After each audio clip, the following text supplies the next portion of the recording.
Ici c'est Brest. Ici c'est Brest. Ici c'est Brest. Ici c'est Brest. Qui est de Brest? Elle aime bien Grongy, ma femme. Le doublé de Jérémy Le Doiron. Donnez-lui le ballon d'or. Balle de but pour Honora. La barre entrante. Mais ils s'en foutent ces Bretons. Ils s'en foutent ces Brestois. Des grands connaisseurs qui peuvent se permettre de parler à ma place.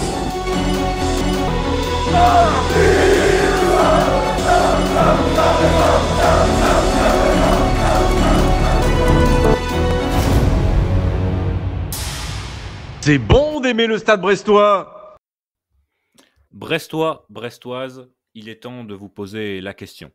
Bienvenue pour ce 96e épisode de Brest On Air où je suis rejoint encore une fois, comme toujours, par mes deux acolytes Yann, Fanche, qui sont toujours ensemble. Comment allez-vous, messieurs? Eh bien, bonjour tout le monde, tout va très bien. Tout va très bien, ça faisait très longtemps, très heureux de vous entendre. Parfait. Un petit podcast qu'on n'aurait jamais imaginé enregistrer, puisqu'on va se demander, messieurs, Brest peut-il jouer l'Europe? Oui, j'en ai un peu parlé hier soir dans l'after en disant que je voyais un peu cette équipe de Brest comme le Lens de la saison dernière. Et je dis ça et j'ajoute aujourd'hui en repensant un petit peu à ça que je pense que c'est un candidat très crédible à l'Europe. Voilà. Êtes-vous d'accord, messieurs, avec Stéphane Guy? Une question. Comment peut-on qualifier cette question finalement? Une question déjà inattendue. Oui. Inattendue, mais qui peut faire grincer les dents, dirons-nous certains, qui n'osent pas parler de cette Europe. Mais évidemment, après cette première partie de saison, on est obligé de rêver. De toute façon, si on ne le fait pas actuellement, quand est-ce qu'on pourra le faire? Messieurs, alors peut-être avant de répondre à cette question, être très factuel sur la manière dont Brest peut se qualifier pour la Coupe d'Europe cette saison. Parce que peut-être que pour certains c'est évident, pour d'autres... c'est le podcast des frissons là. Oh là là. Alors, et attention, c'est quelqu'un qui avait mis Brest 15e dans ses pronostics qui vous parle. Alors, pour se qualifier en Coupe d'Europe, il y a plusieurs scénarios. D'abord, évidemment, via le championnat, mais cette année, comme il y a une réforme de la Ligue des Champions l'année prochaine, et une évolution de tout ça. Le plus classique, donc, en terminant entre la première et la 6e place, Brest serait européen quoi qu'il arrive. Donc les 3 premières places qualifient d'office pour la Ligue des Champions. Le 3e est même plus pas obligé de passer par les barrages, c'est Ligue des Champions d'office l'année prochaine. Et le 4e de Ligue 1 cette saison aura, lui, un ticket pour les tours préliminaires de Ligue des Champions. Donc parmi les 4 premiers, tu es qualifié pour la Ligue des Champions ou le tour préliminaire. Si tu perds le tour préliminaire, tu es reversé en Europa League. En Europa League. Donc quoi qu'il arrive, tu as un avenir européen à l'automne et l'hiver. La 5e place, elle est qualificative pour l'Europa League. Et la 6e pour la Conference League. Il y a aussi moyen de passer par la Coupe. Le vainqueur de la Coupe de France se qualifie pour l'Europa League. Mais bon, ça, on est Brest. Donc, comme je disais l'autre jour, éliminé par Angers 1-0. Et en bonus, si le vainqueur de la Coupe de France termine dans les 6 premiers de Ligue 1, donc c'est-à-dire se qualifie via le championnat, la 7e place de Ligue 1 sera qualificative pour la Conference League. Or, à l'heure où nous parlons, le Stade Brestois possède déjà 5 points d'avance sur la 7e place. Donc, qui est la première place non qualificative aujourd'hui pour l'Europe. Donc, avant qu'on dise est-ce que Brest peut rêver d'Europe, est-ce qu'on donne notre avis avec quelques chiffres et quelques impressions, la question en tout cas est légitime à mon avis. Avant de verser dans une prose peut-être un peu plus émotionnelle, je vais m'en tenir aux chiffres. Les chiffres, ils sont fournis par Opta. Opta, c'est l'institut statistique qui gère toute la Ligue 1, qui fait des prédictions. C'est des prédictions, c'est pas 100% fiable, mais aujourd'hui, ils ont fait une étude sur le pourcentage de chances de finir à telle ou telle place.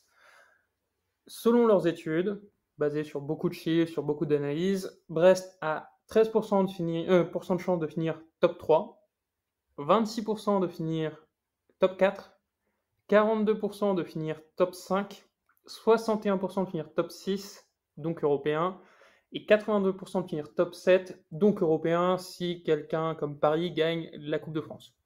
Autant dire que statistiquement, tout est avec nous. Ça va faire bizarre de supporter Paris en Coupe de France. Ça va le faire, mais ça va faire bizarre. Alors, juste, si vous vous souvenez, au début de saison, il y avait eu une intelligence artificielle qui avait fait le classement de Ligue 1, et Brest était 6e. Bon, alors, Lyon était 5e, donc je ne sais pas si on peut prendre ça comme argent comptant.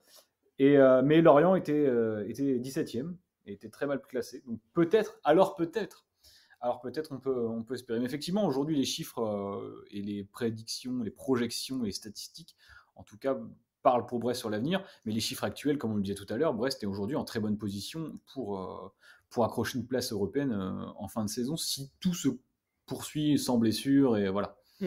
Je vais revenir peut-être à la question que tu avais posée, Fanch, c'est est-ce que Brest peut rêver d'Europe? Et là, j'ai envie de te dire, comment tu peux, toi, en tant que supporter brestois, ne pas rêver d'Europe? C'est-à-dire, je comprends que Éric Roy et ses joueurs soient dans un discours où, publiquement, tu vas pas te mettre trop en difficulté, tu restes très rationnel en disant on va jouer le maintien, tu inventes même un maintien à 38 points, chose qui n'arrivera jamais, le maintien c'est 32, 33 grand max. Mais passe, pour les joueurs, le staff passe. Mais aujourd'hui, j'ai de plus en plus de mal avec les gens qui nous disent qu'on n'est que Brest, il faut se rester sur le maintien, ça sert à rien de voir plus haut, etc. Le premier élément, c'est que des ambitions, ça évolue. Si effectivement Brest se casse la gueule en janvier et février, bah tant pis, on parlera plus d'Europe, on reparlera de maintien. Très bien. Mais la réalité, c'est que justement, on n'est que Brest. On sait d'où on vient. On connaît toutes les galères qu'on a connues. On s'est même presque vu dénier le droit d'avoir un club professionnel à Brest. On a galéré en CFA, on a galéré en National, on a galéré en Ligue 2. Quand on est revenu en Ligue 1, on était vu comme les bouseux qui étaient tolérés en Ligue 1. Et c'est encore le cas aujourd'hui, je suis désolé. Depuis le début de saison, vous regardez tous les pronostics, tout le monde dit oui, bah Brest, ça va être relégué. Si c'est pas cette année, ça va être la saison prochaine. Ok, très bien. Jusqu'ici, vous nous tolérez, vous nous autorisez à survivre un peu en Ligue 1. Bah non, nous, on a besoin de plus, on a besoin de rêver, on le mérite. On le mérite, franchement, en tant que supporter, on le mérite en tant que club. Et c'est l'année ou jamais, je refuse qu'aujourd'hui, on nous interdise de rêver parce qu'on a galéré dans les années précédentes. C'est parce qu'on a galéré dans les années précédentes qu'on doit rêver, qu'on doit se dire qu'on peut aller les chercher. Peut-être qu'on n'ira pas les chercher. Et je rajoute un dernier élément, c'est que mine de rien, on voit que Brest, c'est un club qui est de plus en plus populaire, notamment auprès des jeunes. Et si tu interdis à des jeunes de rêver que leur club pourra faire quelque chose, pourra sortir une saison un peu hors norme, pour avoir plus que jouer le maintien, jouer la 15e place tous les ans, c'est compliqué de les fidéliser. C'est-à-dire si tu leur donnes pas un horizon autre que on va galérer tous les ans pendant toute notre vie, ça va être dur, comment tu vas aller te plaindre que les gamins de 5-6 ans ils soient pour le PSG? Je veux dire, il y a un moment, les succès, ça fait rêver, il y a un moment, briser les barrières, ça fait rêver. Donc moi, je supporte vraiment plus le dépasser discours. un peu tes espérances, en fait. C'est ça. Et moi, je fais un peu partie des supporters à l'origine qui sont un peu plus réfractaires à l'idée de s'enflammer. Vous commencez à connaître un petit peu maintenant depuis quelques années sur le podcast. Et j'ai justement cherché un petit peu quelques petits chiffres aussi, quelques petites choses qui pourraient nous faire penser que Brest peut rêver d'Europe. Et en fait, les signes, ils sont nombreux. Il y a beaucoup de choses qui vont dans le sens du fait que Brest peut effectivement rêver d'Europe. D'abord, les 5 points d'avance occupés sur la 7e place. C'est déjà un petit matelas quand on n'est plus sur un championnat à 34 journées. Donc il ne reste plus que 17 matchs et tu as 12 points d'avance sur Rennes, par exemple, qui est une équipe qui aimerait jouer l'Europe. Sur 38 journées, peuvent te rattraper peut-être plus facilement. Ensuite, après, 5 points, c'est quand même très peu. C'est très peu, on est d'accord, mais Brest est 4e. Donc il y a encore des équipes entre eux et entre elles. Et justement, quelles sont ces équipes? Est-ce que, attends, je te pose une question juste rapidement. Vas-y. Est-ce que si Brest était 13e et avait 5 points d'avance sur le premier relégable, tu serais bien, quoi. C'est une bonne question. En tout cas, je dirais pas que c'est fait. Je dirais certainement pas que le maintien est acquis, mais 5 points d'avance sur le premier relégable, c'est pas. On a rarement eu ça déjà à la trêve. Parce qu'autant, c'est vrai que le maintien, ça avance très peu vite. Autant l'Europe, ça avance vite, donc ça va très vite 5 points. C'est ça. Mais c'est différent aussi dans le sens où nous, on fait partie. On discute pas de ça à la 8e journée. Non, c'est vrai. De ça après à la 17e journée, il n'y a pas de raison. Ça fait partie des points. Tu as joué tout le monde. Et ça fait partie des points que j'allais évoquer. C'est qu'il n'y a pas de raison d'envisager une dynamique brestoise qui s'affaisse. Les Brestois, ils ne sont pas en surréussite. On l'a parlé dans le podcast précédent. On n'a pas donné le chiffre du nombre de poteaux touchés. Je crois que c'est l'équipe de Ligue 1 qui touche le plus les montants. Concrètement, on peut imaginer. Alors, ils ne vont pas accélérer, certainement pas. Mais au moins maintenir ce rythme. On est sur pas quasiment un petit peu moins de 2 points par match. Je pense que si tu termines la saison à 60 points, 58 points, dans un championnat à 18, tu peux être 6e, éventuellement 5e, peut-être. D'autant plus que le niveau pour l'instant, et les équipes comme Marseille n'ont que 27 points, Lens 26 points, sont très en retard. Donc il faudrait que ces équipes-là soient très fortes et accélèrent largement le rythme pour te rattraper. Les concurrents, Quentin, on en parlait, c'est qui? C'est Lille, c'est Lens, c'est Marseille. ce sont des équipes qui sont 5e, 6e, 7e et qui jouent l'Europe. Et en plus de jouer l'Europe, qui rajoutent des matchs et forcément de la fatigue pour des effectifs qui sont lensois, qui sont notamment cramés. Marseille, c'est un peu compliqué. C'est en plus des équipes qui vont affronter Brest, donc les confrontations directes, certainement pour jouer l'Europe, seront déterminantes, comme pour le maintien, qui vont affronter Brest à chaque fois, en tout cas pour Marseille et pour Lille, entre eux ou juste après des matchs de Coupe d'Europe. Marseille vient à Brest, c'est le 18 février, je crois, un truc comme ça, ou le 20 février, et c'est un dimanche entre les deux matchs contre Donetsk. Pour Lens, s'ils se qualifient contre Fribourg, ce sera pareil, ils recevront Brest entre leurs deux matchs de 8e, et Lille, c'est pareil, ils reçoivent Brest 3 jours après leur match de 8e de finale d'Europa League, de Conference League. Donc ça fait des équipes qui seront peut-être à ce moment-là concentrées sur autre chose. Autre élément, la CAN et la Coupe d'Asie, deux compétitions qui finalement concernent assez peu le Stade brestois, parce qu'à part Doumbia, qui lui serait une vraie perte, Dari et Brahimi déjà sont pas certains d'être sélectionnés, ils sont présélectionnés à l'heure où on parle, donc l'équipe a déjà pas trop de raisons de s'inquiéter. Alors il y a des équipes, Marseille va être concernée, il y a beaucoup de joueurs qui partent à la CAN, je pense à Harit, Kondogbia doit partir aussi, je ne sais pas si la Centrafrique est qualifiée, je sais plus, mais peu importe, ils ont pas mal de joueurs qui partent. Nice-Monaco également. Nice-Monaco également. Voilà. Reims, qui peut être aussi un adversaire, Nakamura et Ito, qui sont concernés par la Coupe d'Asie en plus. Et c'est des équipes contre lesquelles on va jouer. Je pense à Montpellier, qui seront privés d'Altamari, de joueurs. Donc, encore des points qui peuvent nous faire penser que Brest aura des opportunités. Et je termine avec le nombre de matchs à domicile. Brest, il a joué, on l'a dit tout à l'heure, plus de matchs à l'extérieur. Il en reste 9 à domicile, contre des adversaires qui sont aussi des adversaires directs. Ils vont recevoir Lille, ils vont recevoir Monaco. C'est bizarre de dire adversaire direct, mais c'est vrai, ils vont recevoir Reims, ils vont recevoir Marseille, Nice. Si tu négocies bien ces matchs-là, finalement, c'est assez peu de matchs. Je pense que Brest peut, ou en tout cas s'est donné les moyens de rêver d'Europe. Je ne sais pas ce que Quentin t'en pense, mais en tout cas, les arguments sont là. Question délicate, n'est-ce pas ? Question difficile, en fait, de sortir de l'émotionnel, on va dire, pour répondre sans finalement être trop optimiste ou pessimiste. Parce que finalement, en tant que supporter brestois, on n'a jamais eu cette sensation de pouvoir même toucher l'Europe. Peut-être la plus proche, c'était le quart de finale contre Auxerre de Coupe de France. Mais c'est vrai qu'en championnat, au grand jamais, on aurait pu même se poser la question à Noël de pouvoir jouer l'Europe en fin de saison. Oui, ça c'est à Noël. On est quand même bien avancé dans la saison. Hein. Et la question, je t'interromps rapidement, Quentin, c'est pas de savoir est-ce que Brest va se qualifier, c'est est-ce que Brest peut se qualifier. Et la différence, elle est majeure. On peut même rêver de se qualifier. C'est ça. La différence, elle est majeure. Le Brest peut-il se qualifier ? C'est évidemment oui. Mais ça, c'est facile à répondre. Parce qu'ils peuvent, parce que ils jouent en Ligue 1 et qu'ils sont 4e. Mais la vraie question, c'est Brest va-t-il se qualifier ? Là, on répond à la question Brest va-t-il se qualifier ? La Fanche, il a donné les arguments, c'est Brest va-t-il se qualifier ? Et je pense que tu as répondu avec tes arguments. Je pense que Fanche, tu es plutôt dans le oui. Ma réponse, c'est que Brest, en tout cas, peut y croire. Ça va aussi, je pense, dépendre des autres. Si les autres équipes et les adversaires directs jouent à leur niveau, je pense à Marseille, je pense à Lens, si vraiment elles se mettent à tourner en championnat comme elles devraient tourner, et Brest peut-être finira, 9e, 10e, ce sera déjà très bien. Si les autres équipes continuent sur un rythme qui est un rythme de... je sais pas, c'est pas Tom Dumoulin sur le chrono du Giro 2017, tu peux imaginer que le Stade brestois sera européen en fin de saison. Ouais. Parce que oui, malheureusement, on est obligé de parler des autres, je pense, pour répondre à cette question. Même Nice, en fait. Parce que je pense pas. C'est vrai qu'en tant que supporter brestois, évidemment, on n'a pas l'habitude de répondre à cette question, mais on a toujours ce sentiment de ne pas. Évidemment, Brest mérite d'être là, mais de ne pas être à notre place. Donc on se dit, à un moment donné, ça va peut-être partir en vrille, et s'il y a bien un club dans ces 7 premiers qui n'est pas, on va dire, à sa place, ce serait nous.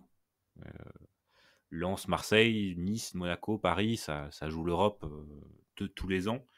Donc eux ont l'habitude, ne ressentiront peut-être pas la pression à la 34-35e journée si jamais tout le monde était toujours dans un mouchoir de 4-5 points et que Brest faisait partie de ces équipes. Alors, on ne sait jamais trop comment cette équipe répondra à cette pression, parce qu'évidemment, si plus cette histoire continue longtemps, plus il va y avoir aussi de pression à chaque match.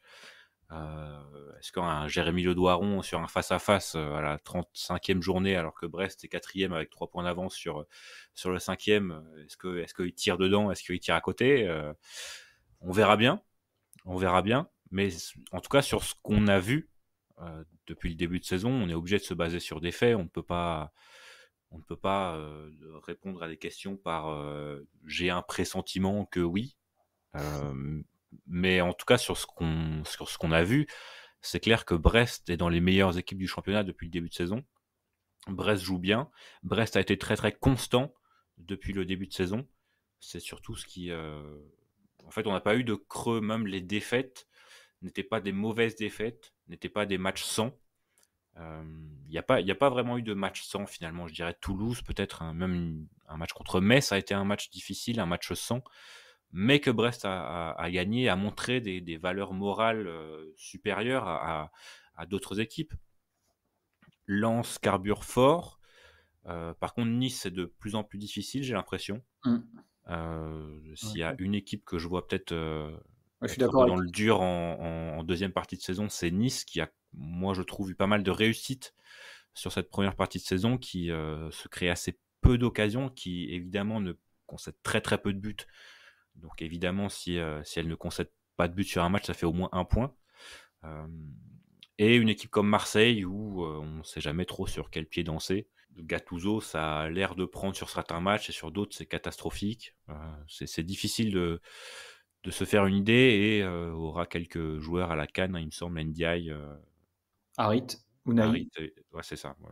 Pas mal de Chancel même bas derrière aussi. Je ne sais pas si Aubameyang est qualifié avec le Gabon. Non, mais de toute façon, il ne va plus en sélection. Ah, ça règle le souci. Non, mais même Nice, tu vois, tu enlèves Mofi, ça fait des joueurs. Monaco, ils ont pas mal de joueurs qui partent aussi à la canne. Et on sait que c'est souvent les grosses équipes, parfois, mettent un petit peu de temps à rembrayer en janvier et accélère. Et après, il faudra voir, parce que ce sont des équipes qui ont des moyens aussi. Il y a un mercato d'hiver qui arrive. On entre dedans sur ces derniers jours-là. Donc, des Monaco, des équipes comme ça, des équipes même comme Lille, qui a le potentiel financier de faire venir 1-2 joueurs pour pallier à ces départs à la CAN. On ne sait jamais, peut-être que Brassier partira. C'est 20 millions. 20 millions, bien sûr, mais par contre, ça part. À 20 millions, ça part. Je pense que toi aussi, même, tu signes le chèque à 20 millions. 20 millions, c'est difficile de dire non, dans la mesure où l'année dernière, à la même époque, quand on faisait les podcasts, on était assez critique et on voyait pas mal de lacunes. Alors évidemment, il a progressé, mais on reste Brest et je pense que 20 millions, tu peux pas refuser. Même à 15.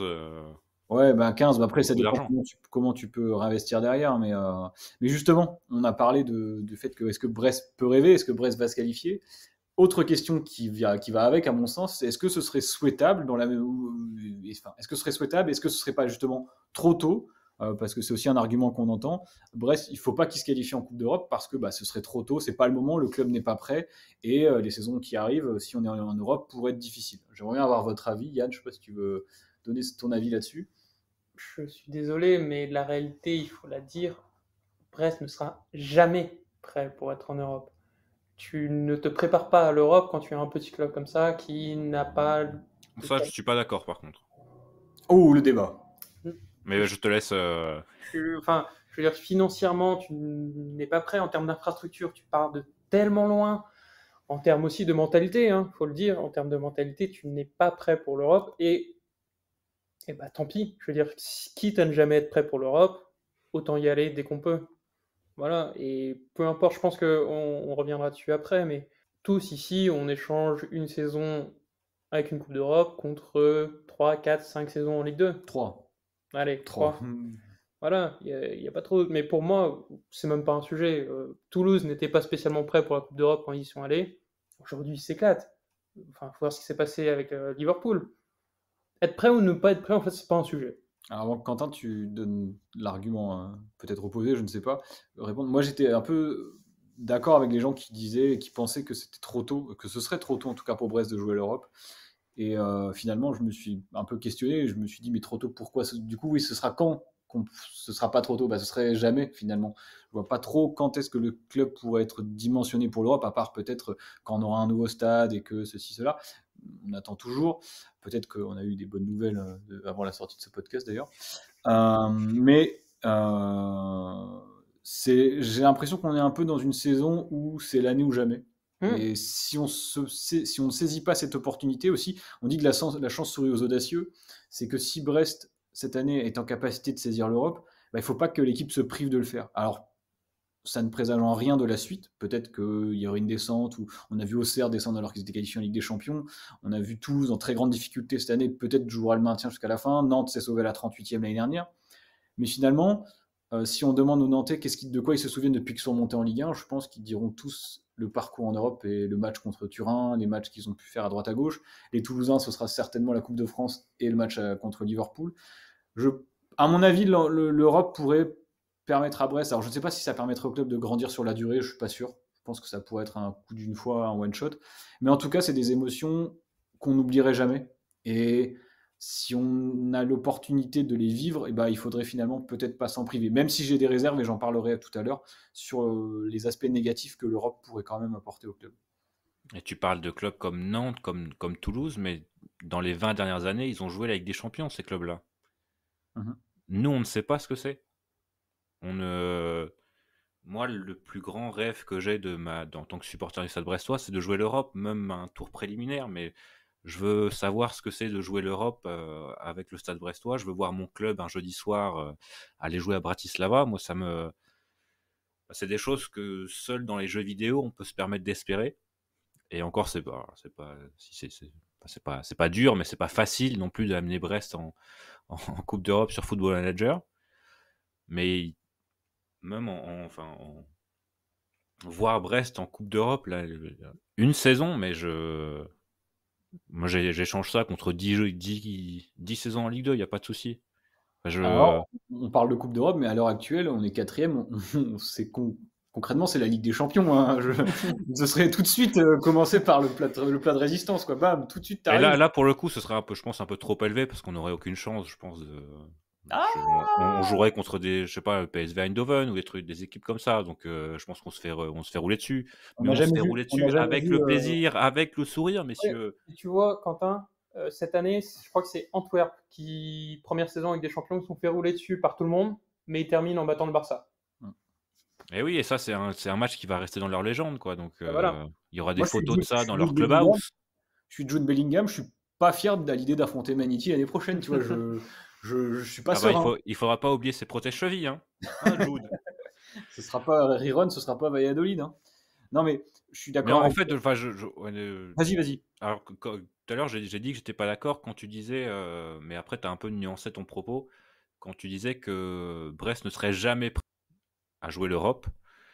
Ça, je pense que un club, ça se construit, et cette saison actuellement peut être un tremplin pour des saisons suivantes qui après c'est un cercle vertueux. Je pense que ça va donner aussi envie à des joueurs de venir jouer à Brest. Après c'est un mercato qui doit être aussi cohérent que celui qui a été l'année dernière, mais c'est un club, ça se construit, quoi. Donc moi, je pense si ça se construit correctement, à un moment donné, si tu travailles bien, c'est que tu regardes par exemple un club comme Fribourg en Allemagne, un club comme Brighton en Angleterre, tu vois, ça a commencé très bas, et petit à petit, saison après saison, bon recrutement après bon recrutement, tu te retrouves à jouer les yeux dans les yeux avec des équipes supérieures et à se qualifier grâce à ton bon classement, à ta bonne saison en Coupe d'Europe. Donc ça, je pense pas que ça se construit. Voilà. Quand tu es Brighton, c'est plus facile avec l'argent de la Première Ligue de recruter que Brest, qui, quoi qu'il arrive, même s'il se qualifie en Coupe d'Europe, n'aura pas forcément beaucoup de moyens pour recruter. Mais en parlant de stabilisation et d'un club et d'organisation d'un club, je pense aussi à Montpellier, qui a été champion au début des années 2010, qui a joué avec des champions, qui avait très bien vendu Olivier Giroud à Arsenal, et qui a eu des saisons un petit peu galères par la suite, et on voit qu'aujourd'hui Montpellier c'est compliqué, mais mine de rien Montpellier ils sont toujours là quand même. Ils sont toujours là, ils étaient en Ligue 2 pendant longtemps dans les années 2000, et finalement ça leur a permis de passer un cap. Alors peut-être pas autant qu'ils l'auraient souhaité, parce que je crois que leur projet de stade c'est un peu comme le nôtre, c'est un peu compliqué, Mais Montpellier a vécu ça et a réussi à se maintenir l'année d'après. Et cette équipe de Brest me fait un peu parfois penser au Montpellier de l'époque, avec une équipe. On joue le titre. Non, mais je dis pas qu'on joue le titre parce que je pense que la concurrence aujourd'hui est peut-être un peu plus forte. Et c'était le début du PSG de l'ère Qatari et c'était pas le PSG de maintenant. Mais c'était des bons joueurs de Ligue 1 avec certains qui se sont révélés, comme Giroud, qu'on n'a pas, je pense, dans l'équipe. Mais ça me fait un peu penser à ça. Voilà. Après, sur les aspects négatifs, je vous laisserai rajouter après d'autres éléments, mais c'est est-ce que tu as les moyens, voilà, en fait, est-ce que tu as les moyens d'assumer et d'assurer tes ambitions si tu vas en Europe quand tu es Brest? Est-ce que tu ne vas pas attirer aussi, tu disais attirer les bons joueurs, c'est vrai, hein, mais aussi tu peux attirer des mecs qui veulent venir relancer leur carrière, qui pensent à eux, qui rentrent pas vraiment dans Je rappelle que Brest a refusé Yaya Touré. Ah non, mais c'est vrai. Là-dessus, on est. Je pense que Grégory Lorenzi est suffisamment intelligent pour faire la part des Voilà, choses. c'est ça. Mais en fait, s'il y a l'Europe, je veux qu'il y ait l'Europe avec Grégory Lorenzi. Je veux que ce soit les mêmes hommes aux manettes. Je veux que ce soit encore Denis Le Saint président. Je veux que parce que c'est le bon sens près de chez vous. Et je pense que cette Europe serait bien gérée dans le sens où on n'irait pas flamber, on se verrait certainement pas trop beau et on n'aurait pas des ambitions démesurées. Je suis persuadé que l'objectif principal l'année ci, ce serait quand même le maintien. Et qu'il n'y aurait pas de choses lunaires comme on aurait pu voir à droite à gauche. Et comme on peut voir dans certains clubs comme Strasbourg aujourd'hui, qui ne jouent pas à l'Europe, mais qui ont des investisseurs qui aimeraient que le Racing joue l'Europe et font des transferts un peu surprenants. Et quand on voit aujourd'hui, si on m'avait demandé au début de saison qui finira plus entre Brest et Strasbourg, je pense que j'aurais dit Strasbourg assez rapidement, alors que finalement, Brest finira probablement devant les Strasbourgeois. Qu'est-ce qui peut nous arriver de mal en fait si on joue l'Europe ? Au pire, on descend. Ouais, c'est ça. Mais en fait, au pire, on descend. Je pense que pour beaucoup, et même pour le club, la descente pourrait être plus problématique et plus catastrophique en termes Après, j'ai pas en tête tout ce qu'on touche si jamais. Alors, très peu, j'imagine, si on se fait éliminer au premier tour qualificatif de la Conference League. Je sais pas exactement. Il y a une réforme en plus là, donc je sais pas exactement. Ouais, je sais pas exactement si tu finis 6e, est-ce que tu es directement qualifié pour la Conference League en tant que 6e du championnat de France ? Non, je crois que tu as un barrage. Lille cette année avait un barrage. Ouais, mais tu vois, ça va changer l'année prochaine. Ça va être un grand groupe de 30 et quelques équipes. 24, je crois. 24 ? Ouais. Donc je sais pas exactement comment ça va se passer. Je pense qu'effectivement tu dois. 24 édifiés, 32 équipes, 36. Ah ouais, à ce point-là. Ok. Bon bah c'est beaucoup. Je crois que tu joues 9 matchs, 8 matchs. Ouais, c'est plus que maintenant. Tu joues pas forcément. D'ailleurs, c'est pas en aller-retour, je crois. Tu joues contre 8 adversaires. C'est un peu la formule. On aura l'occasion d'en reparler si jamais, par bonheur, on est qualifié. Mais qu'est-ce qui peut nous arriver ? On fera une série de podcasts, mes amis, sur comment ça fonctionne l'Europa Conference League si jamais on y est. Oh là, vous allez en bouffer de la Conference League.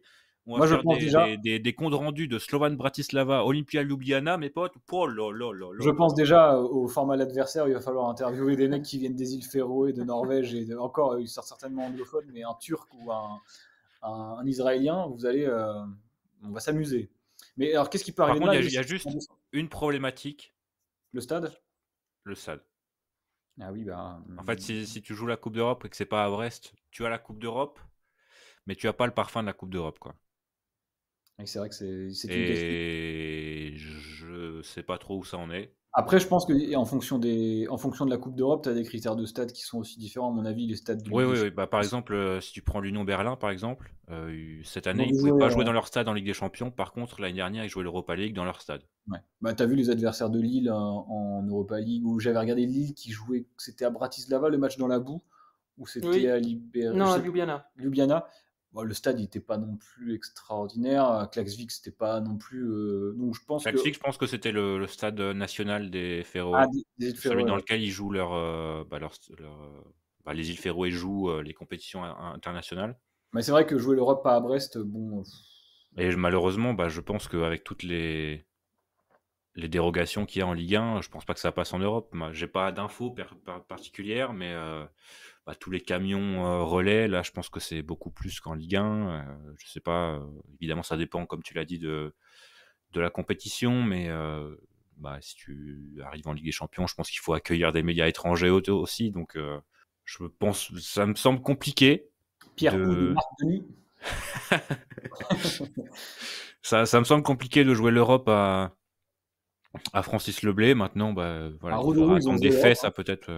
À Guingamp, ils ont joué l'Europe, donc y a potentiellement. Ouais, mais tu vois, je pense pas qu'à Guingamp, il y a une école juste à côté, quoi. Non, bien sûr, mais je tu sais vois, que déjà, eux, ils avaient galéré parce qu'ils avaient dû changer tous les sièges. Ils avaient dû faire pas mal de trucs. À Nantes, ça avait été compliqué aussi à la Beaujoire, alors que pourtant, on y était là il y a 10 jours. C'est quand même un stade qui est assez balèze et ils avaient dû faire pas mal de changements au niveau de la sécurité. Il fallait des tourniquets à l'entrée, des trucs un peu précis. Enfin, c'était un peu galère. Donc, je pense qu'effectivement, la question se posera. Mais pour l'instant, on est encore à 17 journées de tout ça. La question, c'est vraiment de se poser de cet épisode, c'est de savoir si on avait en tout cas des raisons légitimes d'en parler. Je pense qu'on est tous d'accord pour dire oui. Est-ce qu'on va se qualifier? On est tous d'accord pour dire qu'on n'en sait rien. Et est-ce que ce serait bien? Tant qu'on n'a pas goûté, on peut pas dire que c'est pas bien. Ah bah moi je pense pas que ça peut pas être bien. En fait, je vois pas de monde où ça pose problème au Stade Brestois. Alors oui, ce sera peut-être une saison un peu plus compliquée. On est tellement fort. On est tellement fort. Mais pour vous donner des éléments très concrets, pour pouvoir jouer une Coupe d'Europe dans ton stade doit être homologué catégorie 4. Alors, il y a toute une série de restrictions. Ici, on est catégorie 8, donc c'est mal barré, effectivement. On est au niveau de la Saint-Pierre-Misac et de l'A-Saint-Renan. 4, c'est la plus haute. Mais tu vois, typiquement, le type de restriction, c'est au moins 8000 places dans le stade. Donc, c'est bon. Au moins un guichet pour 660 sièges, donc c'est bon. De la vidéosurveillance, ok. Par contre, tribune de presse, 30 places, je sais pas. Ça doit être bon, ça. 10 places. Enfin, voilà, c'est plein de petits trucs. Et je pense, en regardant comme ça, qu'on n'est pas loin. Est-ce qu'une mascotte pirate, c'est autorisé? C'est une bonne question. Je pense sincèrement qu'on n'est pas loin. Mais Denis, il va appeler Monsieur Séphérine au téléphone directement. Francis the What? Vous voulez des fruits et légumes frais, mais je vous les donne, moi, à l'UEFA, il n'y a pas de souci. Mais par contre, vous nous laissez jouer l'Europe à Francis Leblay. Ou alors, on accélère sur le nouveau stade. Ce serait une bonne idée, ça aussi. Il faut aller vite, alors. Il faut aller très vite. Mais si chacun y met un peu du sien... Où est-ce qu'on pourrait jouer si c'est... Enfin, hypothèse, c'est pas Leblay, c'est quoi? C'est Guingamp ou c'est Rennes? Bah, Lorient aussi, je pense que ça passe. Je préférerais Rennes. Arriver là, ouais. Ah, mais ça fait plus loin. Et c'est plus accessible aussi, en transport. En transport, ouais. Tu vois, un déplacement en train... Ouais, mais c'est con de devoir faire un déplacement pour voir ton équipe à domicile, déjà. Oui, c'est vrai. Parce qu'on voit bien, c'est pas pareil Concarneau qui joue pas à domicile dans son stade à Guy-Piriou. C'est ça le stade, hein. Ouais. Oui. On voit qu'à l'extérieur, ils font des perfs, mais à domicile, c'est quand même plus compliqué. Ils doivent jongler entre 3 stades. Et je pense que le Concarneau, en Ligue 2, serait encore mieux placé et plus haut si j'avais un stade attitré chez eux, vraiment. Ouais, puis c'est pas chez toi, quoi. C'est juste... Mais à la limite, ça, on verra le moment venu. Oui, absolument. Je veux dire, on va pas s'interdire de dire, tiens, on va essayer de jouer la Coupe d'Europe, juste parce qu'on ne sait pas si on pourra la jouer chez nous ou pas. Non, et puis même la Coupe d'Europe, ça peut aussi aider le nouveau stade. Complètement. Que ce soit dans le financement ou on espère que la question sera réglée avant la fin de saison et avant la réponse de oui ou non, le Brest sera en Coupe d'Europe. Mais c'est une dynamique quoi, qui peut se créer. Et sportivement. Et puis c'est pas parce que Nantes et Toulouse ont eu des saisons compliquées que Brest aura une saison compliquée l'année prochaine avec l'Europe. Donc ça peut créer aussi une dynamique positive. Tu termines, je sais pas, 6e l'année prochaine. Enfin 6e cette année, tu termines 8-9e l'année prochaine, t'es content, quoi. Et puis tu peux aussi peut-être conserver des joueurs qui auraient eu envie de partir pour aller voir ailleurs, comme je pense à Bradley Loco, qui éventuellement cet été pourrait se dire, bon, ben, j'ai fait une saison à Brest, j'ai lancé ma carrière, j'ai du monde qui me veut. Peut-être tu te dis, bah, c'est peut-être pas si mal de découvrir l'Europe avec Brest, je suis sur des titulaires. Donc tu gagnes. Tu auras encore plus de budget, tu n'auras pas besoin de vendre. Donc Bradley Loco, si tu n'as pas besoin de vendre, bah, tu n'es pas obligé de le vendre, quoi. Donc, et tu peux dire tu vas rester. Amaury Doumbia qui peut se dire bah, finalement l'Europe à Brest ça m'intéresse plus que jouer à Reims qui ne joue pas l'Europe. Ça peut être aussi une ambition, même s'il va être cher, je pense.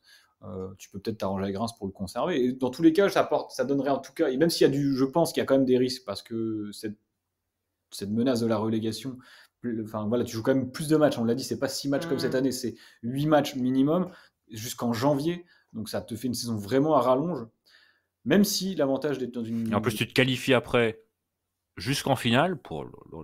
Ça en fait des matchs. Hein. Mais en fait, ok, il y a des risques, mais ça vaut tellement le coup. Ouais. Enfin, je suis désolé, je regardais la liste des équipes qui ont participé à la Coupe d'Europe. Ça me fait royalement chier que Châteauroux ait eu une histoire européenne et pas nous. Laval. Lorient, Laval. Ouais, Laval, oui. Laval, grosse... Ouais, ils ont eu Dynamo Kiev, non? Ah ouais, ils ont une grosse... à Francis Le Basser. Voilà. Grosse histoire européenne, Laval. Stade Lavallois, Coupe d'Europe. Mais ouais, Guingamp, Lorient, Guignon. Eh oui, Ah oui. Guignon. Vainqueur de la puis- Coupe de la Ligue en 2000. Alex Dupont, on pense à lui. Et puis là, c'est mon côté pisse-froid qui ressort, mais je pense que c'est une opportunité dans une vie. Bah, peut-être C'est-à-dire, pas dans je- une vie, mais dans une décennie au moins. Bah, quoi. je suis désolé. Enfin, On je sait pense jamais en tout cas. que la génération de mes parents ou de mes grands-parents, c'est une fois dans une vie. Meilleur classement de Brest en Ligue 1, c'est 8e. Ouais. Donc ça en dit long sur. Mais bon, ça en dit long, mais peut-être que là, Brest est en train de progresser et pris le bon virage. Et aussi bien, dans 3 semaines, on aura perdu 3 matchs de championnat et on sera 10e. Et finalement, ce podcast restera pour l'histoire le podcast où on s'est enflammé.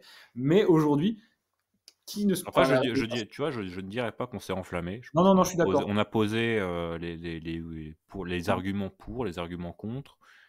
Au final, Basé sur des malheureusement, faits. on n'a pas la réponse. Non.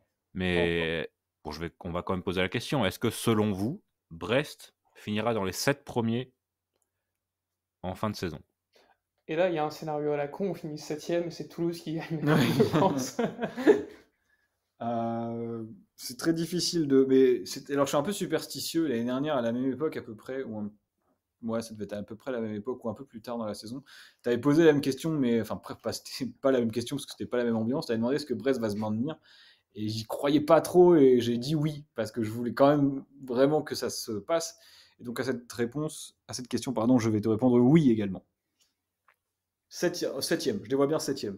Yann, Je pense je te pose la question, que en le tout bien, Stade- tout honneur. pense que Brest le finira-t-il dans les 7 premiers? Jean-Pierre En fin de Jean-Pierre Foucault qui veut gagner des millions. Quentin, je vais te répondre de manière très prospective et je vais te donner mon classement final. Ouh. Premier, Yann, ce n'était pas ma question. Paris Saint-Germain, Monaco, Lens, Lille, Stade Brestois. Incroyable. C'est un top 5. Incroyable. Et donc Nice disparaît. Nice 6. Et Marseille. Incroyable. Incroyable ce qui se passe sous nos yeux. Voilà, je le tente. Aussi bien j'aurai 0 sur 7, mais Je pense que tu auras Paris. ça c'est sûr. Et voilà, top 5 pour Et moi. toi Quentin? Et toi dis-nous? Parce qu'on en est sur 2 sur 2 pour l'instant pour une qualification européenne. Donc, est-ce que toi t'y crois? Fange, Au-delà de l'émotion. est-ce que tu es en train de me poser la question de si oui ou non, le Stade Brestois finira dans les 7 premiers en fin de Et saison? voilà. Absolument. Souhaites-tu utiliser l'appel à un ami? Non, Le 50-50. non plus. Mais moi, je dirais non. Tu Quel diras non? connard. Non, je pense que ça se fera 8 ou 9e. Eh ben, vraiment nul. C'est nul dans l'esprit. Mais je le souhaite ardemment. Et qu'est-ce qui te fait dire ça? C'est les autres vont accélérer ou Brest va ralentir? Les deux. D'accord. Ah, je te dis, ils vont vraiment lui faire chute quand Tu ils vois, vont battre. malheureusement, même une équipe comme Rennes, 12 points. Tous puntos. je pense que ça va accélérer. Je pense qu'ils vont acheter 2-3 défenseurs. Ouais, et mais que ça Rennes, va retrouver un peu de l'allant. il y a quand même un climat ultra malsain autour du Stade Rennais en ce moment. Pour fréquenter beaucoup de Rennais, il n'y a pas que la question des défenseurs. C'est un club qui a trop de soucis en interne, qui ne fonctionne plus et qui a besoin de se renettoyer avant d'avoir de l'ambition. Oui, bon, après, on va C'est pas sûr. faire un podcast sur le Stade Rennais, mais même, tu vois, si on Allez. regarde les statistiques un peu avancées, Rennes est au niveau de Brest, hein, donc Selon les opérateurs, pas tous. pas tous. Très bien, le pronostic est fait, on va finir 14e, ça va être génial. Non, mais c'est mon avis. Après, vous êtes libre On respecte, de on respecte. Mais d'être d'accord avec ou pas. Moi, j'ai dit oui par superstition parce que j'ai Mais, envie de croire, mais je peux vous suis assurer pas- que j'espère de tout mon cœur que oui. Et je vais conclure en prenant le revers. Moi, je pense que ça finit top 5, mais si on finit 8e ou 9e, C'est bien aussi. je suis content. Déçu, mais content. Déçu mais content. Voilà, c'est un peu particulier, mais voilà. Triste mais heureux. Ça sera une très belle saison dans tous les cas. Bah, rien que le fait qu'on puisse se poser la question Mais c'est en ça. janvier, Si déjà on peut vibrer jusqu'en avril. Ouais. Oui. Y croire jusqu'en avril. Parce que si Et, on fait la bon, au pire, bah, on fait- vit un mois de mai un peu foireux. Le Mais maintien au à moins, 38, les amis, hein. vivre quelque chose, des émotions, avoir un enjeu semaine après semaine jusque très tard dans la saison, et on sera content. si on fait la même deuxième partie de saison que l'année dernière, on est en Europe. Ouais, top 5. Hein.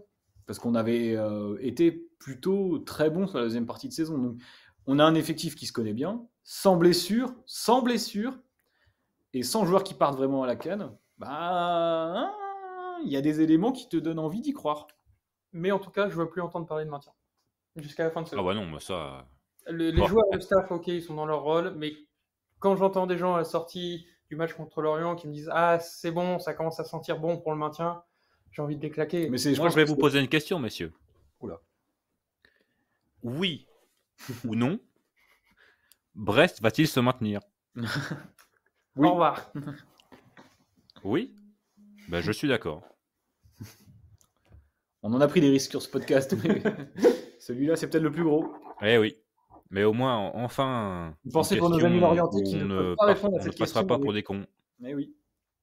Ils peuvent répondre non. Les Lorientais vont certainement répondre non. Sur ce, eh bien, répondez aussi à cette question.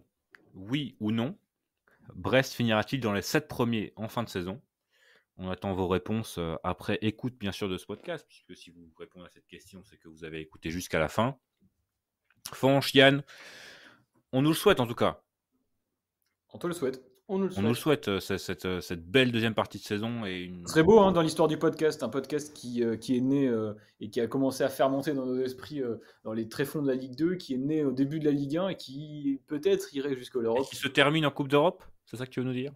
Non, j'ai pas dit ça, mais qui en tout cas continue son aventure. On a fait des déplacements à Niort, on a fait des déplacements en Ligue 1. Bah, moi, j'aimerais bien faire un déplacement, rien que ça, une fois de Brest en Europe. À Fribourg. Le déplacement à Londres. J'ai déjà été à Fribourg, donc ailleurs si possible. Stuttgart, pas aussi. J'ai déjà été à Stuttgart, donc ailleurs si possible. Stuttgart, de toute façon, jouera sûrement la Ligue des Champions. Et oui. Enfin bref. Mais nous aussi, Quentin. C'est bien ça le problème. Messieurs, bonne année. Bonne année Évidemment à vous. à vous, à l'ensemble de nos éditeurs et auditrices. Eh bien, vivement que ça recommence, hein, cette deuxième partie de saison. On attend que ça depuis 2 semaines maintenant. Et ça commence ce samedi contre Angers. Est-ce que vous y serez? Je reprends ma place. Et vous 1 euro de frais de dossier pour les abonnés. Pense à toi, Bonne soirée à vous. Bonne année, évidemment, comme vous pouvez le dire. Et naturellement, ils sont par aller Brest. Come on, Brest.